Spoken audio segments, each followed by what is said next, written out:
I abans dels esports, una proposta cultural que ens arriba de Pedralba. L'artista Susa Alcántara ens convida a fer un viatge a través de les mans, una exposició de pintura que pretén fer un homenatge a sa mare i a totes les dones que tant ens han donat amb les mans sense rebre cap reconeixement. Mans que ayuden, mans que treballen, mans plenes de saviesa y experiencia. Pues esta exposición es un homenaje a mi madre y a las manos de mi madre y por extensión a todas las madres, ¿no? Y esas manos que tanto nos han dado, por eso el título de la exposición es Las manos que nos dan. La pintora Susana Alcántara és l'autora d'esta exhibició que es pot visitar a la sala Martín Vargas de Pedralba. Les seues obres tracten de donar visibilitat a l'esforç de tantes mares que han treballat en l'ombra.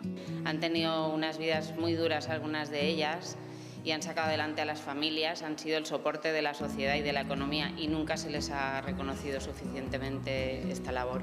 Entre tantes mans, la de sa mare, a qui ha volgut rebre homenatge.